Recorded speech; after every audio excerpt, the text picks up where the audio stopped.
Michael McCaul of Texas. He sits on the Foreign Affairs Committee. Congressman, what do you think? Well, yeah, the president calls it garbage. ACLU says it's true. Then they backtrack on their story saying, well, you know, we're negotiating. My sources at the Department of Justice tell me that they are negotiating with the ACLU and the plaintiffs in this lawsuit. And I think, you know, after what happened last Tuesday, a resounding message against the Biden administration's policies, particularly when it comes to this wide open border situation we have. And if we, you know, to the deterrent factor, you know, I'm from Texas, and the idea that we're going to tell illegals, hey, come on in, illegally break our laws, and by the way, we could give you up to $1 million per family. What kind of message of deterrence does that really have? And I think that's why they're crawfishing, and they're not really explaining the story, and they probably want it to go away. But this is just one of many, Neil, that I think is a disaster for this administration. Well, Congress, I'm wondering, too, regardless of whether it's 450,000 or 350,000 or 250,000, obviously there's a plan up for payment for families separated. I wonder if it would extend to the same thing that happened in this administration and the precedent it sets.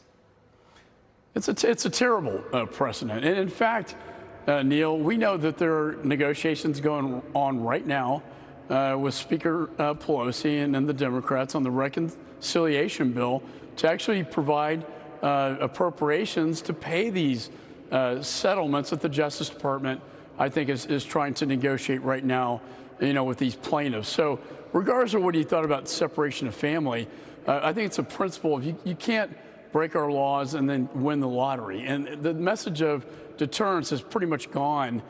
It already has been gone for a long time when he rescinded Remain in Mexico. But then to telegraph, you know, to people in Central and Latin America that you can come in and get $450,000 illegally, $1 million. And this is what really angers the American people. This is why you saw the result you saw last Tuesday. They're tired of these kind of stories. They're tired of what happened in Afghanistan. Now we have a state-sponsored terror state and a wide open border, which in my judgment as former chairman of Homeland is a really prescription for danger. You know, you mentioned that they're trying to put this in. I assume you were talking about the social spending and climate package that Democrats are moving quickly to get together and mark up and vote on, I guess. But that this feature is going to be tucked into that to pay those who've been separated at the border. Do you know that for sure? I know those discussions are underway. You know, they don't have the votes. The Democrats, particularly after Tuesday, are in complete disarray. You know, I just got off the floor. Pelosi's trying to count the votes. I don't think she has them right now. But it's things like this that when people hear this, that they're going to give illegals who broke the law money. But also, there's also talks about a massive amnesty program. I don't know if that's going to be in the final bill we vote on or not. But we do know that's being considered, that 10 million people could be granted amnesty in this country. That's the kind of policy I think that's really backfiring on the Democrats and is going to give us a majority in 2022. Congressman, you did touch on Afghanistan, and I know you and your committee have been looking into this, and now reports that there are thousands of U.S. residents still stuck over there. Can you explain what you discovered? To me, this was the most dishonorable, disgraceful thing I've seen in my professional career, to unconditionally surrender to the Taliban.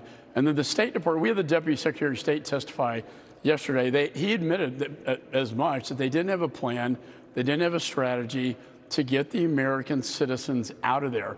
You know, Neil, I've got, you know, these private operations that are going on with active duty and veterans and private funding have given me more information than I've gotten from the State Department. And it's very sad. You see pictures of mothers and their little girls holding up their blue passports, but not able to leave the airport in Afghanistan. And the State Department is doing absolutely nothing to help them. They're left behind, and they're left behind enemy territory with a very dangerous element, the Taliban, not to mention the special forces that worked with our guys and the interpreters that we left behind that are going to have a very bad fate in terms of executions. You know, this story is going to get worse before it ever gets better. And it sends us, it projects weakness, Neil, not strength. So if you're Russia, China, Iran, you're China looking at Taiwan, you're Russia looking at Ukraine, and he's projecting weakness, you're going to think about whether that's, you know, whether they want to move in and be aggressive. So real quickly on that, Congressman, the administration has now said, even through private means and other means, those people are getting out. Didn't refer to the thousands that you cited, but that they are going to get out, and efforts are still underway. Do you believe that? I met with these organizations this morning. Finally, because of, you know, they are meeting to coordinate with them, but it's these private organizations that save thousands, not state. They evacuated along with the rest of the evacuation. State is not there.